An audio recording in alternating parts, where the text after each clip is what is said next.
మన సినిమాల్లో మసూద్ అజార్ని కనీసం 100 సార్లు చంపేసి ఉంటారు.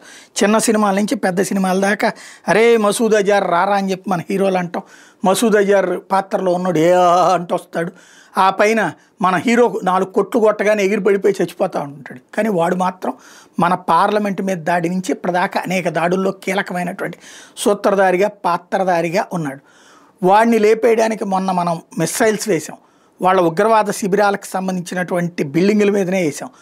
వీడి అదృష్టం బాగుంది, వీడి బంధువుల వర్గం మొత్తం చచ్చింది, వీడు మాత్రం బతికిపోయాడు. వీడు ఆ టైంకి బయట ఉంటుందో బతికిపోయాడు, లేకపోతే వీడు కూడా పోయి ఉంటే దరిద్రం వదిలేది. ఈ లష్కర్ తోయిబాకి సంబంధించిన డిప్యూటీ కమాండర్ గారు ఇప్పుడు డిప్యూటీ చీఫ్ సైఫుల్లా కసూరి ఇప్పుడు తాజాగా వార్నింగ్ ఇస్తున్నాడు. పహల్గామ్ తరహా ఇన్సిడెంట్స్ భారతదేశంలో మరిన్ని చేస్తారట, అరాచకం చేస్తారట, ఖచ్చితంగా నిరూపిస్తాం మేమేంటో అని చెప్తున్నాడు. కరెక్టే, వాడు నిరూపిస్తాడు. ఇక్కడ ఎవరు చేతులు కట్టు కూర్చుని ఉన్నారు? ఇదివరకడికి మళ్ళీ ఎవడొచ్చి దాడి చేశాడో వాడి కోసం వెతుక్కుంటూ వాడి చుట్టూతా తిరుగుతున్నామా? ఇప్పుడు అంత పెచ్చోళ్ళు ఎవరు లేరు. ఆడొక ప్లేయర్ని బేస్ చేసుకునేందుకు టీం హెడ్నే లేపేస్తాం, టీంనే లేపేస్తాం. మళ్ళీ మీరు వస్తారు, ఎవడండ తీసుకుని వస్తారు? పాకిస్తాన్లో సైన్యాన్ని తీసుకుని వస్తారు.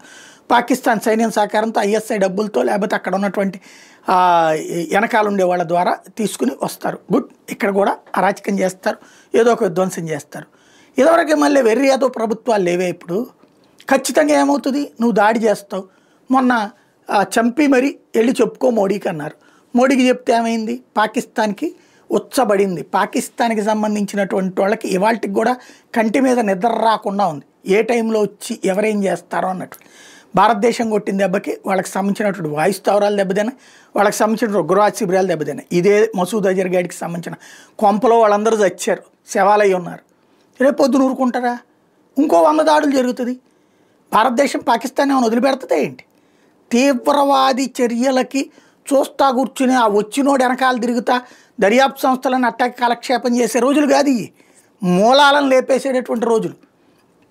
రష్యా ఉక్రెయిన్ యుద్ధంలో ఉక్రెయిన్ రష్యాని లేపుతున్నది, కానీ ఆ మధ్యలో వచ్చిన సైనికులను కాదు. సైనికులు అందులో సమిధులు అయిపోతారు.